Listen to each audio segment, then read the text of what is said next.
말씀 우리 다 같이 함께 압독하여서 같이 읽겠습니다. 같이 읽습니다.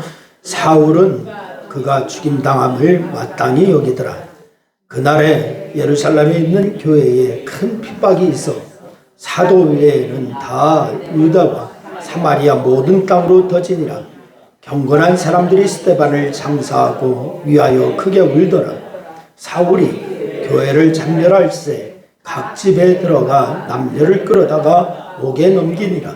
그 흩어진 사람들이 두루 다니며 복음의 말씀을 전할세 빌립이 사마리아에 내려가 그리스도를 백성에게 전파하니 무리가 빌립의 말도 듣고 행하는 표적도 보고 한 마음으로 그가 하는 말을 따르더라. 많은 사람에게 붙었던 더러운 귀신들이 크게 소리를 지르며 나가고 또 많은 중풍병자와 못 걷는 사람이 나으니 그 성에 큰 기쁨이 있더라. 아멘. 할렐루야. 네. 여러분 모두에게 하나님의 놀라운 축복이 있기를 주의 이름으로 축원합니다. 양화진에 가면은 선교사 묘역이 있습니다. 양화진 외국인 선교사 묘원, 여기에 가면 유일한 일본 사람 무덤이 하나 있습니다. 근데 외국인 선교사 묘지에 안장되어 있는 유일한 일본인이 누구냐면은 소다 가이치라고 하는 사람입니다. 이 소다 가이치, 우리나라 정부로서 1962년 문화훈장을 받은 사람입니다. 그리고 한일 국교가 정상화되기 이전인 1962년에 이렇게 훈장까지 받은 이유가 무엇일까?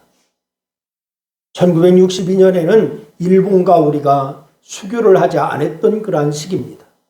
그런데 그때도 수교를 하지 않았음에도 훈장을 받았어요. 그래서 그의 부인과 함께 1921년부터 1945년까지 25년 동안 무려 1000명 이상의 한국 고아들을 위해서 헌신했기 때문입니다. 1000명 이상의 한국 고아들을 위해서 이 소다가이치 헌신했어요. 그래서 이 소다가이치는 1867년 10월 20일에 일본 야마구치현 출신으로 태어났습니다. 그래서 이런저런 일을 하다가 잘 안 되던 어느 날 술에 취해서 거리에 쓰러져 있었는데 이를 한 한국인이 일으켜서 여관에다가 데려다주고 치료해 주었습니다. 그래서 이 소다가이치는 자신을 살려주는 한국인을 잊지 못하였어요. 그래서 1905년 6월 38세의 나이에 한국에 와서 YMCA의 일본어 교사로 근무하게 되었습니다. 그래서 이어서 경성감리교회 전도사로서 사역을 하게 됩니다. 그리고 이후에 3.1운동 때에 일본의 만행을 비판하기도 하였습니다. 그리고 1920년에 가마쿠라 보육원, 지금은 영락보육원입니다. 영락보육원 경선지부장이 되어서 고아들을 돌보고 버려진 아이들을 데려다가 키우는 일을 이 소다가 했습니다. 제1제 시대의 소다가이치와 그의 부인 에우노다키, 이 부부가요, 그렇게 겪은 역경과 시련은 엄청난 고통이었습니다. 버려진 아기를 업고 유모를 찾아다가 구박당하는 일, 고아원에서 자란 청년이 항일운동을 하다가 헌병대에 잡혀가서 소다가 취조를 당하는 일, 명예를 위해서 거짓 인정을 베푸는 그런 위선자라고 하는 비방을 듣는 일, 이루 말할 수 없는 고통을 당했습니다.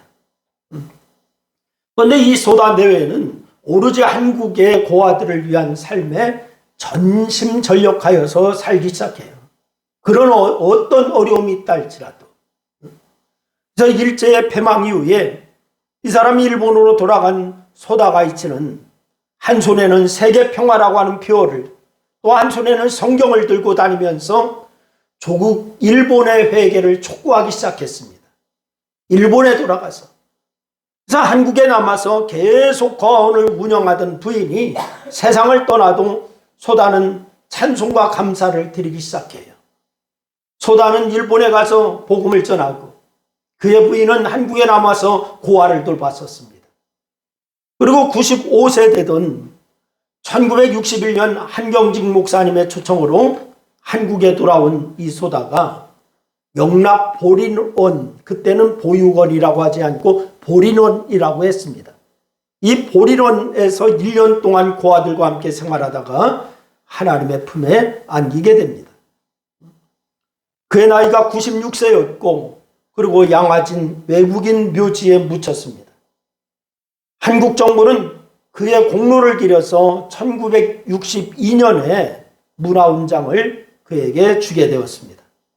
여러분, 일본과 한국은 씻을 수 없는 감정이 있습니다. 지금도 우리 한국 국민들은 일본 그러면은 좋은 감정을 갖고 있지 않습니다. 그러면 그런 모든 감정을 버리고 한국 사람의 은혜와 주님의 은혜를 기억하여서 이국 땅인 한국에 와서 선한 일을 한 소다 가이치, 이 삶이 복된 삶이라고 할 수가 있을 것입니다. 여러분, 우리가 때로 힘들고 어려운 일을 겪습니다. 고통스러운 일을 겪습니다. 그러나 우리가 주님께 붙어 있기만 하면은 하나님은 도리어 그 일을 복되게 하시는 분이신 줄로 믿으시기를 바랍니다. 요즘 많은 사람들이 어렵다라고 하는 말을 이구동성으로 하는 것 같습니다. 그러나 여러분, 그 어려운 것에 초점을 맞추지 마시고 주님 앞에 붙어 있기를 주의 이름으로 부탁을 드립니다. 여러분, 오늘 본문 말씀을 보시기를 바랍니다. 본문을 보니까 예루살렘 교회에 큰 핍박이 있었다라고 얘기하고 있습니다. 사도행전 7장 말씀에 보면 7집사 중에 한 사람인 스데반이 예수가 그리스도라고 증거하다가 돌에 맞아서 순교를 당했습니다. 그리고 이스라엘을 다스리던 헤롯은 유대인의 환심을 사기 위해서 예수 믿는 사람들을 핍박하기 시작했습니다. 예수 믿는 사람을 잡아다가 옥에 가둡니다. 고문을 하고 심지어는 죽이기까지 합니다. 엄청난 고통이었습니다. 교회가 다 무너지게 되었습니다. 그럼에도 결국 이 일을 통해서 하나님은 복이 되게 하셨어요. 어떤 복이 되게 하셨을까요? 첫째는 핍박을 통해서 복음이 전파되게 하셨습니다. 할렐루야. 다 같이 한번 따라합니다. 핍박을 통해서 복음이 전파되게 하셨다. 여러분, 오늘 보면 1절 말씀에서 말씀한 대로 이 핍박으로 인해서 사도들을 제외한 신자들이 유대와 사마리아와 모든 땅으로 다 흩어지게 되었습니다. 그런데 이와 유사한 성경 구절이 사도행전 1장 8절 말씀에 나오는 것을 우리가 잘 알고 있어요. 여러분, 사도행전 1장 8절 말씀을 우리 다 같이 한번 읽어보겠습니다. 다 같이 시작. 오직 성령이 너희에게 임하시면 너희가 권능을 받고 예루살렘과 온 유대와 사마리아와 땅 끝까지 이르러 내 증인이 되리라 하시니라. 할렐루야. 여러분, 예루살렘 교회는 가장 이상적인 교회 중에 하나입니다. 그런데 이 하나의 문제가 있습니다. 바로 복음을 전하러 가지 아니하는 것이에요. 가장 이상적인 교회 중에 하나인 이 예루살렘 교회인데 문제가 뭐냐? 복음을 전하러 가지를 않습니다. 사도행전 2장 말씀에 보면은 그 교회가 얼마나 아름다운 교회인지 우리가 알 수가 있습니다. 서로 기도해주고 살펴주고 성령과 기도로 하나가 되는 교회, 그 교회가 예루살렘 교회였습니다. 서로가 기도해줍니다. 살펴줍니다. 성령과 기도로 하나가 되었습니다. 정말 이상적인 교회입니다. 그러나 그 교회가 잊고 있는 것이 있었어요. 사랑과 기도로 사랑하고 기도하고 서로를 보살펴주고 하는 것까지는 좋았는데 복음을 전할 생각을 하지를 못했습니다. 과부를 구제하고 교회 일꾼도 세웠습니다마는 거기까지였습니다. 주님은 오직 성령이 너희에게 임하시면 너희가 권능을 받고 예루살렘과 온 유대와 사마리아와 땅 끝까지 이르러 내 증인이 되리라 라고 이렇게 말씀하셨는데, 그러면 전도하기 위해서 흩어져야 합니다. 그런데 그들은 가지를 안 했어요. 가지를 못했습니다. 지금이 좋거든요. 자기들끼리 서로 사랑하지요. 보살펴 주지요. 서로가 위해 주지요. 우리끼리가 좋거든요. 그러니까 그들이 가지를 못했습니다. 지금이 좋아서. 그러나 안 갑니다. 주님은 가라고 하는데 안 가요. 그래서 하나님은 그들을 가게 만드셨습니다. 그 방법이 뭐냐? 핍박이었습니다. 뭐라고요? 핍박. 핍박이 오자 그들이 흩어졌습니다. 그래서 바로 성경에 보니까 뭐라고 하는 거 아니? 그날에 예루살렘에 있는 교회에 큰 핍박이 있어. 사도 외에는 유대와 사마리아와 모든 땅으로 흩어지니라. 어떻게 했다고요? 흩어졌다. 뭐 때문에 흩어졌어요? 뭐 때문에? 핍박 때문에 흩어졌습니다. 이렇게 흩어지면서 복음이 전파되기 시작합니다. 오늘 보면 4절 말씀에 보니까 이렇게 얘기합니다. 우리 4절 말씀 같이 읽습니다. 같이 읽습니다. 시작. 그 흩어진 사람들이 두루다니며 복음의 말씀을 전할세. 흩어지니까 뭐하고 있습니까? 복음의 말씀을 전하고 있습니다. 빌립은 사마리아로 가서 복음을 전하였습니다. 유대인에게 사마리아는 우리나라 사람이 일본인에게 갖는 감정과 같은 감정을 갖고 있는 지역이에요. 사마리아라고 하는 지역. 우리나라 사람이 일본인에게 갖는 감정, 이것과 비슷하다라고 생각하면 됩니다. 그런데 그곳에 갔습니다. 그래서 사마리아에 복음을 전했습니다. 우리는 내가 갖고 있는 생각이 나의 삶의 방식이 좋다라고 생각을 합니다. 그러나 그것이 옳은 것이 아닙니다. 여러분, 우리는 자아도취에 빠져서 살 때가 얼마나 많은지 몰라요. 나는 바르게 산다고. 나는 그래도 하나님 앞에 바르게 산다라고 생각하고 있습니다. 그러나 그것이 옳지 않은 때도 있습니다. 우리는 나의 삶의 방식이나 태도를 주님이 원하시는 대로 바꾸어 나가야 할 사람인 줄로 믿으시기를 바랍니다. 내 고집에 쌓여서 살 것이 아니라 주님이 원하시는 방식으로 바꿔야 되는 거예요. 우리는 내가 갖고 있는 생각이 나의 삶의 방식이 좋다라고 생각해요. 그러나 그것이 옳은 거 아니에요. 여러분, 우리가 신자가 되고 성도가 되었다고 하는 거 무엇을 뜻합니까? 신자가 여러분 다 성도입니까? 대답을 안 하시네. 여러분 다시 한번 묻습니다. 여러분 다 성도이십니까? 그런데 이 성도가 되었다는 것은 무엇을 뜻하는 것일까요? 여러분, 성도가 되었다라고 하는 것은 갈라디아서 5장 24절 말씀에 이렇게 얘기하고 있어요. 우리 다 같이 한번 읽습니다. 시작. 그리스도 예수의 사람들은 육체와 함께 그 정욕과 탐심을 십자가에 못 박았느니라. 어디에 못 박았대요? 십자가에 못 박았다. 그렇다면 여러분 성도라고 하셨는데, 그렇다면 여러분의 육체와 함께 정욕과 탐심을 십자가에 못 박은 사람이십니까? 성도라고 하면은 육체와 함께 정욕과 탐심을 십자가에 못 박아야 된다. 내가 예수 믿는 사람이라면은 우리는 내 육심과 정욕을 십자가에 못 박은 사람이어야 합니다.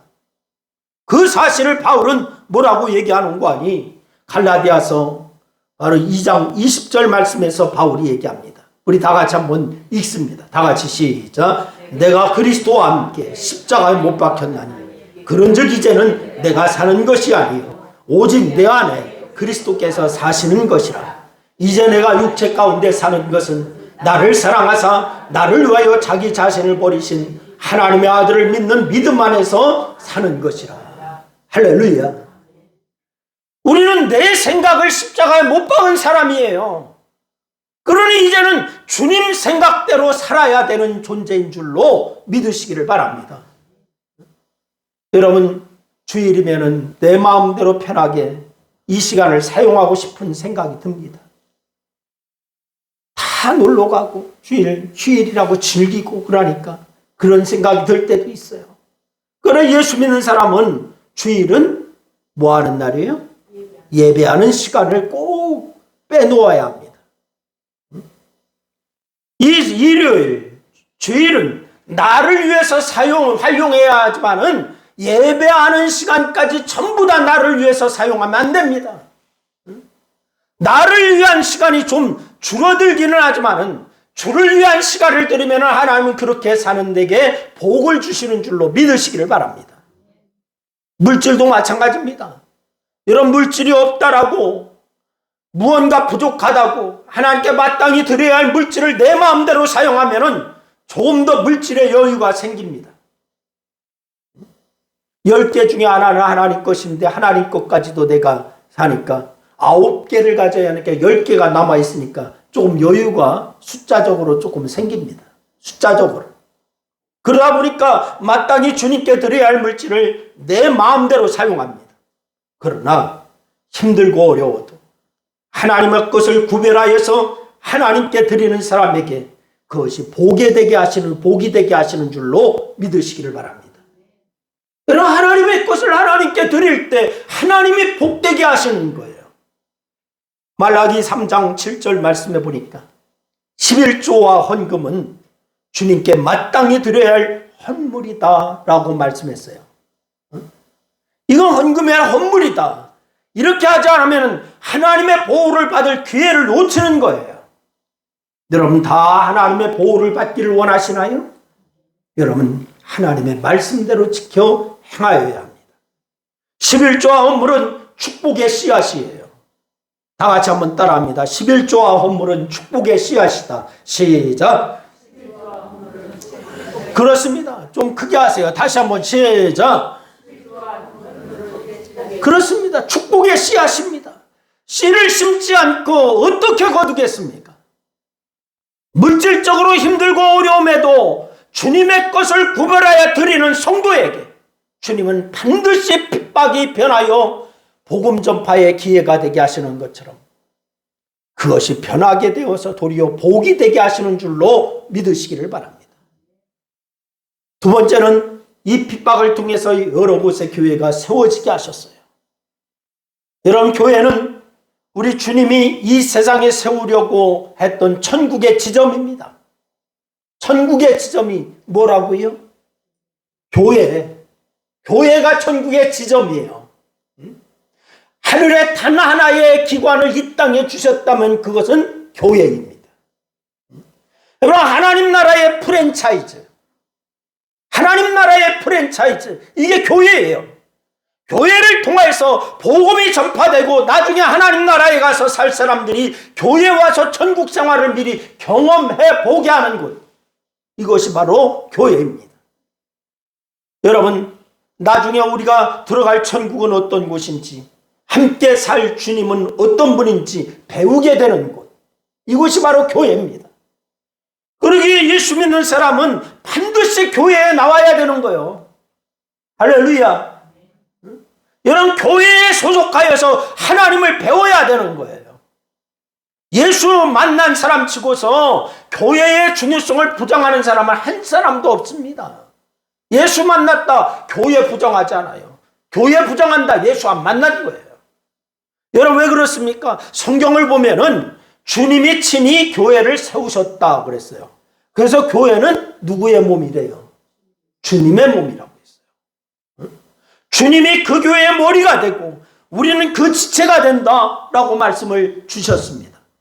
그래서 마태복음 16장 18절 말씀을 보니까 이렇게 말씀하세요. 우리 한번 같이 읽습니다. 다 같이 시작. 또 내가 내게 이르노니 너는 베드로라. 내가 이 반석 위에 내 교회를 세우리니 음부의 권세가 이기지 못하리라. 할렐루야. 여러분 주님은 교회를 칭하여서 내 교회다라고 이렇게 말씀하셨어요. 여기에 두 가지 의미가 있어요. 주님이 교회를 세우셨기에 내 교회라고 말씀하셨어요. 그냥 내 교회라고 한 게 아니에요. 강도가 아니세요. 교회의 주인이 주님이라고 하는 의미입니다. 사람이 아닙니다.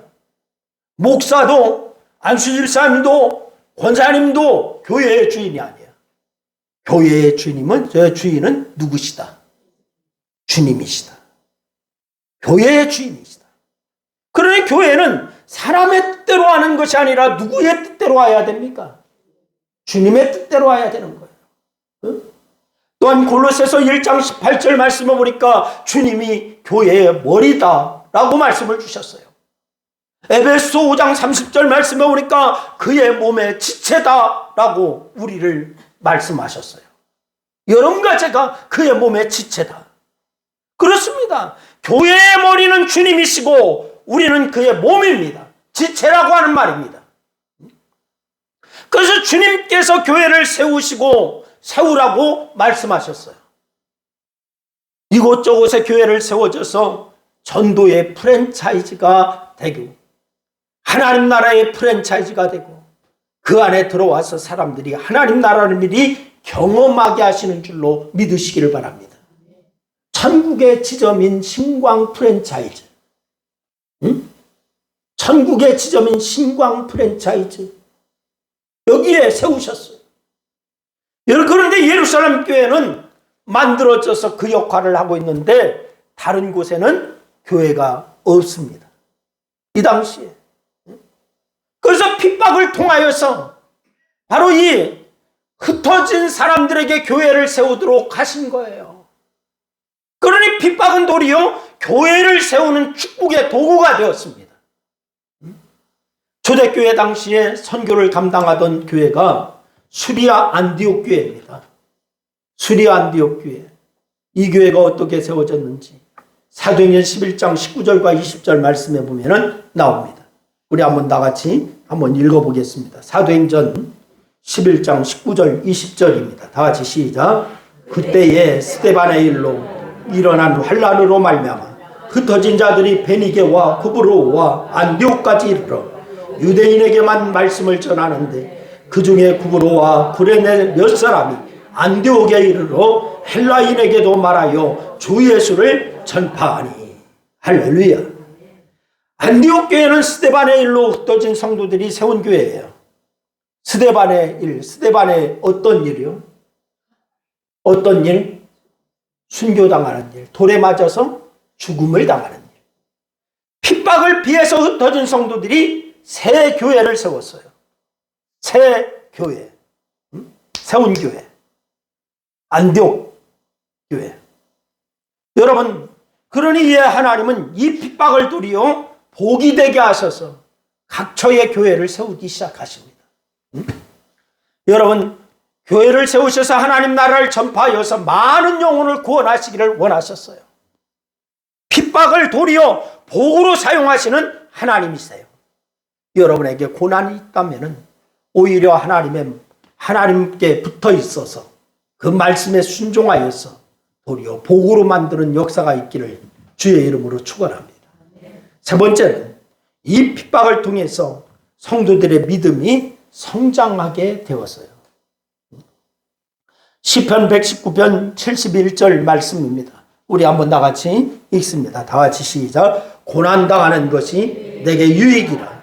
이로 말미암아 내가 주의 율례를 배우게 되었나이다. 할렐루야. 여러분, 고난 있습니까? 고난당하기를 좋아하시는 분 손 들어보세요. 한 분도 안 계시네. 저도 고난당하는 거 좋아하지 않아요. 근데 오늘 이 말씀에 보니까 고난당하는 것이 내게 유익이라. 이로 말미암아 내가 주의 율례를 배우게 되었나이다. 라고 말씀을 하고 있습니다. 고난당하는 것 때문에 주의 마음을 알고 주의 뜻을 알게 되었다. 그러니 고난은, 핍박은 우리를 성장시키는 도구가 되었다. 라고 얘기합니다. 여러분, 어린아이들을 키워보셨으니까 다 아시겠죠? 어린아이들이 한번 앓고 나면은 어떻게 했다고 그래? 더 야가지고 성장했다라고 얘기를 합니다. 여러분, 초대 예루살렘 교회 사람들도 마찬가지였습니다. 초대 예루살렘 교회의 가장 큰 문제는 구제의 문제였어요. 사도행전 6장 1절로 4절의 말씀해 보니까 구제 때문에 문제가 생겼습니다. 구제하는 일로 불화가 생겼습니다. 불평이 생겼습니다. 한마디로 돈 때문에 문제가 생겼다 이 말이에요. 응? 누구는 더 주니까 누구는 덜 주니까 하면서 다투기 시작했습니다. 지금도 여러분 마찬가지예요. 우리나라에 지금 문제가 되는 게 뭐냐면 복지 문제예요. 복지 문제. 응? 여러분 복지 문제 때문에 말도 많고 탈도 많아지지 않습니까? 인간의 가장 기본적인 싸움의 이유이기도 하고 가장 유치한 싸움이기도 하고 이거예요. 가장 중요한 싸움이기도 합니다. 그 구제 문제 때문에 예루살렘 교회도 문제가 발생했습니다. 그 전에는 안 그랬어요. 근데 욕심이 앞서고 기도 안 하고 예배 안 하고 은혜가 떨어지니까 물질의 마음이 가기 시작합니다. 한번 따라합니다. 은혜가 떨어지면 물질에 관심이 간다. 기도하고 예배하고 성령 충만할 때는 하나님 앞에 어떻게 바로 살까? 여기에 관심이 있는데 은혜가 떨어지니까 물질에 관심이 가는 거예요. 내 욕심, 내 청욕, 이거. 여러분 마음에 섭섭함이 찾아오기 시작해. 은혜가 떨어지니까. 그러나 그랬던 이들이 고난이 오고 핍박이 오자 흩어졌고 흩어진 자리에서 뭐 하기 시작했어요? 전도했어요. 그 일로 인해서 믿음과 신앙이 성장하기 시작했어요. 교회를 세우는 기둥들이 됩니다. 그러니까 핍박이 도리어 그들의 믿음을 성장시켰습니다. 성숙하게 만들어서 복이 되게 하셨습니다. 여러분 초대 예루살렘 교회도 완벽한 교회는 아니었어요. 그래서 그런 일들을 치리하게 해서 누구를 세우지요? 누구를 세워요? 집사님을 세웠어요. 그러니 집사는 섬기기 위해서 세워진 직분입니다. 아멘? 섬기기 위해서 세워진 직분. 집사, 즉 디아코니아라고 하는데 이 디아코니아는요 식탁 앞에서 시중 든다 이런 뜻이에요. 식탁에 앉아서 먹는다 이게 아니라 식탁 앞에서 시중 든다. 이게 디아코니아야. 응? 여러분 섬기는 사람, 봉사하는 사람이라고 하는 뜻이에요. 장로, 안수제, 목사, 우리 성경에는 장로라고도 이렇게 번역을 해놨지만은 원어에는 장로가 아니에요. 목사. 그런데 이건 무슨 뜻이 있느냐? 바로 나이가 들고 연령이 많은 사람이 아니라 무언가 다른 사람보다 나은 것이 있는 사람입니다. 어떻게 나아야 할까? 믿음이 좋은 겁니다. 그래서 성경은 장로와 집사의 자격을 언급하면서 믿음이 나은 사람이다 라고 이렇게 얘기했어요. 믿음이 좋은 사람이다. 그런데 이게 쉽지 않습니다. 힘이 듭니다. 하지만 힘들지만은 하나님은 그 일을 통해서 오히려 복이 되게 하시는 줄로 믿으시기를 바랍니다. 그래서 사도 베드로는 이렇게 얘기해요. 베드로전서 5장 11절 말씀해 보니까 베드로가 뭔 얘기를 하는가? 우리 다 같이 한번 읽습니다. 다 같이 시작. 너희 중 장로들에게 권하노니 나는 함께 장로된 자요 그리스도의 고난의 증인이요 나타날 영광에 참여할 자니라. 이런 고난의 증인이기에 영광에 참여할 사람이라는 거예요. 다 같이 한번 따라합니다. 고난의 증인이 되면 영광에 참여할 자가 된다. 그렇습니다. 고난받았기에 영광에 들어갈 사람이라는 거예요. 그러면 이것이 어째 장로만 그럴까요? 주님을 사랑하는 모든 사람에게 동일하게 적용되는 말씀인 줄로 믿으시기를 바랍니다. 그러기에 고난 가운데서 힘들어도 주님을 섬기는 것이 오히려 복이 되는 줄로 믿으시기를 바랍니다. 요즘 다들 어렵다라고 하고 힘들다라고 하는데 고난 가운데 힘들더라도 주님을 잘 섬기시기를 바랍니다. 그러면 복이 될 줄로 믿습니다. 철로역정의 저자 존 버년, 이 존 버년은 인생에서 헤어나기 어려운 깊은 수령을 지나서 마지막 벼랑까지 섰을 때에 자기의 삶의 처지를 표현합니다. 뭐라고 표현하는 거 아니? 만약 예수께서 나를 맞으실 때 칼을 들고 나오실지라도 나는 그분의 발 앞에 내 몸을 던질 것이다. 왜냐하면 그분만이 나의 최후의 희망이기 때문이다 라고 얘기했어요. 여러분 이 이야기는 고난의 극한 상황이 바로 예수님에 대한 절박한 신뢰를 불러일으킨다라고 하는 것을 말해주는 거예요. 예수님께서는 우리가 고난당하지 않고도 그분을 신뢰하고 믿는 것을 더 복되고 귀한 신앙으로 평가하십니다. 여러분, 고난당하지 않고 복음 전하면 더 복된 거예요. 아멘. 핍박당하고 복음 전하는 것보다도 핍박 안 당하고 고난 안 당하고 복음 전하는 것이 더 복된 겁니다. 할렐루야. 응? 여러분, 그러나 평범한 가운데 사는 사람이나 절망의 깊이를 모르는 사람들을 위해서 하나님께서 어떤 폭풍우를 준비하고 계신단 말이에요. 이 폭풍우는 우리를 흔들어 깨우는 하나님의 사랑이자 은총의 손길이기도 한 거예요. 그래서 C.S. 루이스라고 하는 사람은요, 뭐라 해요? 고난이란 하나님의 메가폰이다, 이렇게 얘기했어요. 잘 안 들리니까 메가폰 들고서 외친다는 거예요. 응? 잘 안 들으니까 메가폰 들고서 더 크게 외친다. 고난이다. 응? 요셉도, 욥도, 야곱도, 룻도, 응? 이방 여인이었던 룻도 고난이 오자 주님을 붙잡았습니다. 그러자 하나님은 그 고난을 통해서 복이 되게 하셨습니다. 여러분, 고난, 어려움 앞에서도 주님을 붙잡으시기를 바랍니다.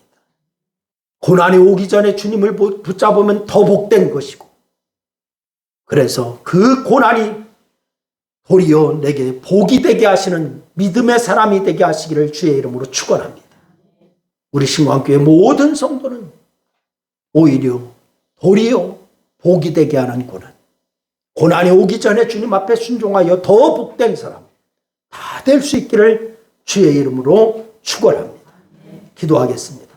우리 말씀을 붙잡고 우리 한 2분 동안 함께 기도하십니다. 같이 기도하십니다.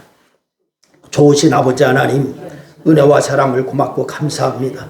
오늘도 아버지 하나님이 우리에게 말씀을 주셔서 감사합니다. 도리어 복이 되게 하시는 하나님 아버지, 고난 앞에 우리가 아버지 하나님이요, 이제 짜증내고 불평낼 것이 아니라 우리가 아버지 하나님 앞에 더 감사하는 자가 되게 하여 주시고, 오직 아버지 하나님이요, 하나님의 뜻을 아는 자들이 될 수 있도록 인도하여 주시기를 원합니다. 고난당하기 전에 우리가 하나님을 붙잡고 말씀대로 순종하여 나가는 자가 되게 도와주시고, 우리가 아버지 하나님 또한 고난이 있다 할지라도 주님 앞에 순종하는 그러한 믿음의 사람들이 다 될 수 있도록 하나님 역사하여 주시고 도와주시옵소서. 오늘도 아버지 우리 신광교회 모든 성도들을 사랑하시는 주님, 아버지 하나님 저들의 삶 가운데서 주님이 아버지 하나님이여 주인이 되주시고, 오직 아버지 하나님이여 주님의 말씀이 아버지 하나님의 역사하는 그러한 삶이 되게 하여 주옵소서. 그래서 아버지 하나님의 세상 것에 취하지 아니하게 하여 주시고, 온전히 악한 것에 아버지 하나님의 휘둘리지 아니하게 하여 주시고, 온전히 아버지 세상 정욕과 물질에 휘둘리지 아니하고 하나님의 뜻에 따라서 순종하고 나가는 아름다운 성도들이 다 될 수 있도록 하나님 역사하여 주시옵소서. 오늘도 주께서 역사하여 주시고 도와주셔서 감사합니다. 영광 가운데 함께 하신 주님 감사하며 우리 주님 예수님의 이름으로 기도드리옵나이다. 아멘. 아멘.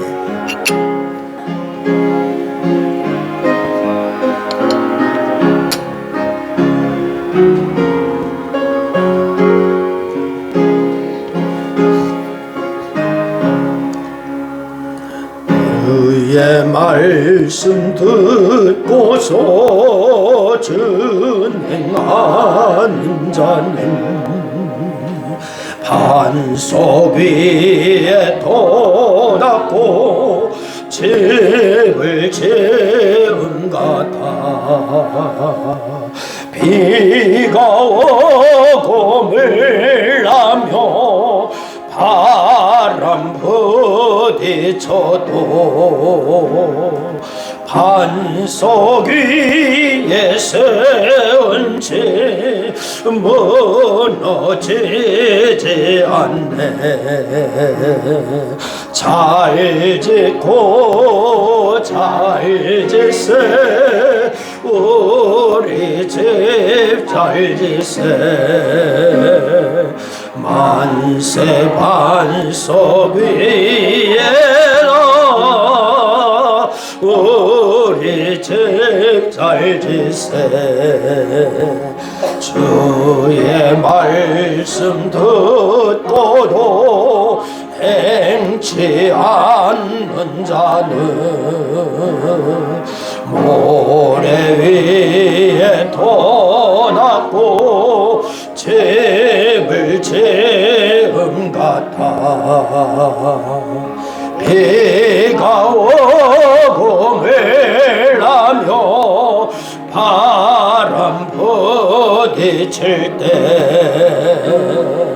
모래 위에 세운 집 그게 무너지네. 잘 짓고 잘 지세. 우리 집 잘 지세. 만세 반석 위에나